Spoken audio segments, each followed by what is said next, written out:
Yeah, so in order to understand the concept of leveling, a good idea before that is to understand the concept of honest signals. An honest signal in evolution is something that very quickly tells a prospective mate if you are a worthy mate or not, right? So a good example would be peacocks, right? Why do peacocks have brightly colored feathers? Any ideas? Yeah.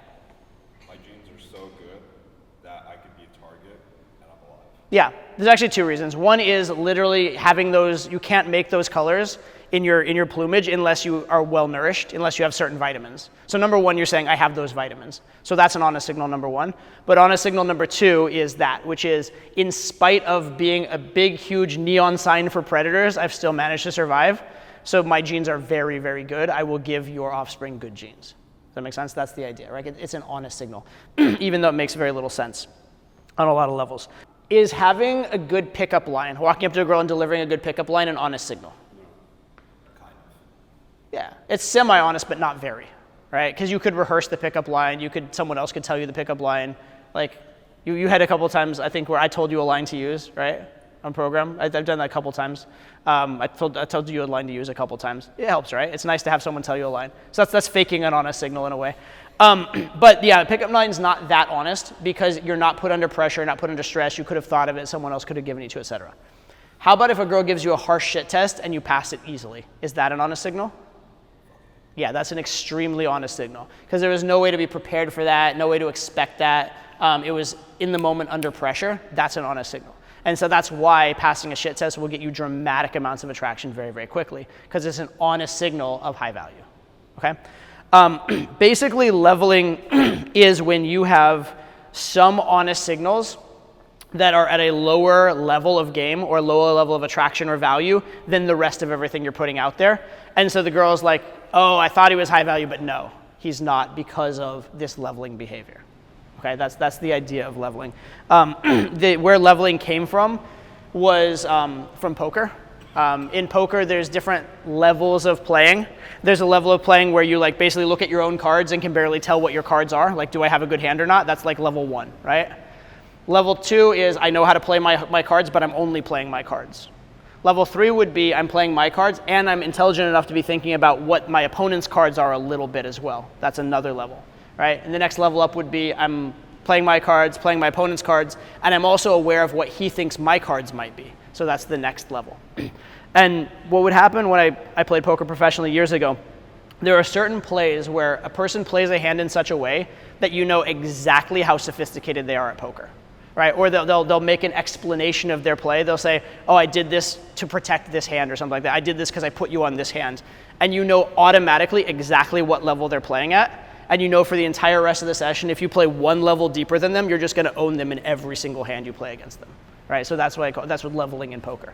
Right? When you understand what level of depth they're at and you think one level deeper. And it's very similar to in game where you've just capped yourself. You've capped your ability to play at exactly that level.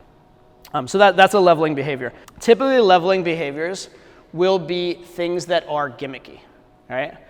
The way leveling behaviors work, by the way, is that as you're learning game and you're imperfect, and maybe let's say your overall game, I'm just going to assign numbers to it. Your overall game is like at like a level 3 when you're starting out, and you develop some way of teasing. You develop a tease that's essentially a level 5 tease, and when you add that to your level 3 game, it improves your results.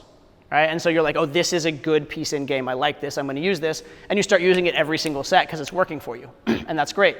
Until all of your game gets up to a level 6. And now you still have that level 5 tease that you learned this is a great line. And you're using it religiously in every single set and conveying to every single girl, hey, this guy's a 5. Right? And now it's holding you back. And the thing that's insidious about leveling is very often it's something that has worked for you and has been good and that you objectively, empirically learned is good. Right? And you have to go back and unlearn it. And so that's hard. It's hard to root out what is that leveling behavior, what is that thing that's holding me back.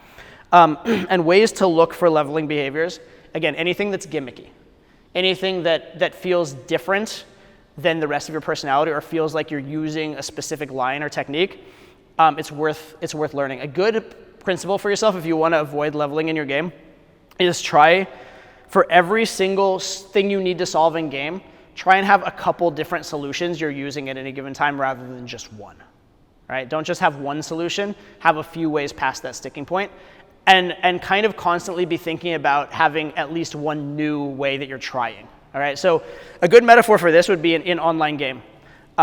Let's say you're doing online game and you have a first message that you think is really, really good, right? And it's getting the best results of any of your first messages. You should mostly send that message to girls. But if you only have that first message, you're only going to ever be as good as that first message. And also, what if that first message starts to be overplayed, right? So I had a message, you're adorable, fingers crossed you're not crazy. I was sending that to every girl in 2013. It worked like crazy. And then I put that in an online dating course and told guys to use it. And that line got overused. And also lines like that got a bit overused as well. And even if I hadn't, maybe girls start sharing that with their friends, other people start using it, other people start catching on. Over time, the game evolves and develops, and that becomes less useful. So if that was my only line, I'm like, this line works, and I just stuck to it religiously from 2013 until now, that might not be the best way to go, right? Because girls learned that copy-paste lines are not very genuine, whereas now a line that pulls something out of her profile is a lot more genuine if you can do it, right? So what is a good adaptive strategy, though, is you have your current best line that you're going to use, and you use that most of the time. And then a certain amount of the time, you try some other stuff.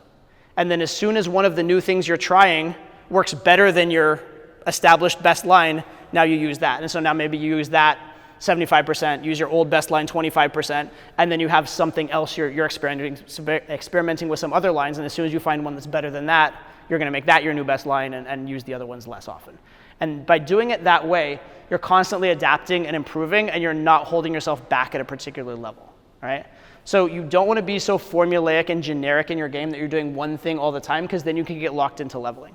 As long as you're trying new things and consistently adapting, evolving, and being open to new things, you're probably not going to get locked into leveling quite as much. If you find you have a consistent sticking point, like your interactions get to, if there's 10 things that have to happen in sequence for you to sleep with a girl, and you get to thing number 4 every single time and it fails there, you don't know that you have a leveling behavior there, but you know you have a sticking point there. And so that's where you want to start exploring. Start exploring your solutions around that. And also, very importantly for leveling, start exploring your solutions one step before that.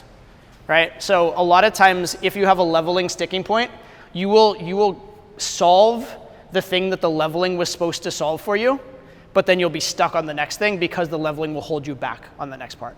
Right? So when you have a sticking point, look at what you're doing currently, like at that exact point, and then look one step before. And when you're looking one step before, consider whether your behaviors are holding you back. If you learn to open by being really super polite and super over time constraining yourself, right? You learn that, like, if I'm like, hey, excuse me, listen, first of all, you look like such a wonderful, beautiful human being, and I love this about you, and I literally have to go in a second, but like if it was like way too much preamble and way too much ass kissing, but that got you at least like a moment of attention, and that was your way of opening, you probably would get an open just out of courtesy and politeness, but you'd be really hurting yourself when you're going to try and make it man to woman later, right? And so that thing that achieved the outcome it was supposed to get, it messed you up on the next step.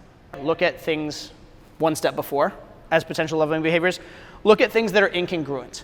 If you find that you're acting with a girl differently than you would act with a girl who you already know likes you, right? Like for most of us, try and get an image in your head of this girl. The girl who has a crush on you or had a crush on you at some point in life, and she was cute, but you just weren't quite interested in her. Like you thought of her as like your sister, or like you were like, honestly, she's cute, and like in like an apocalypse, maybe I'd sleep with her, but like honestly, I know I could do better, and so I'm just not gonna like allow myself, right? But she was chasing you and she had a crush on you. You should be acting around the girl who you think is out of your league the way you act around that girl, that you just know wants you, and you're like, I'm not gonna do it, like whatever. So ask yourself that question, right? If you find yourself kissing the girl's ass too much, if you find yourself acting incongruently, if you find yourself trying too hard to micromanage your behaviors around her, those are potentially leveling behaviors, right? Also, if you do things that are extremely bold, those can oftentimes be leveling behaviors, right? So if it's outside of your normal scope, right? Because there's two ways to be low value. You can be low value by being too passive and too like shy, or by being too bold. And a lot of the time, because most of us come into game by being too shy, we'll adopt some very bold behavior that helps us at a point, but then once we no longer need it, it now becomes a leveling behavior. So those are the types of things to look for. The things that are unusual, abnormal, incongruent, out of character, or gimmicky, right? Or the things where, if you find yourself using the same line every single time, that can potentially be a leveling behavior or gimmick. Those are the kind of places to look, if that makes sense. Yeah. But also, and I really like my answer that I gave you guys, the idea that if you are constantly experimenting and finding different solutions, you're much, much, much less likely to end up leveled.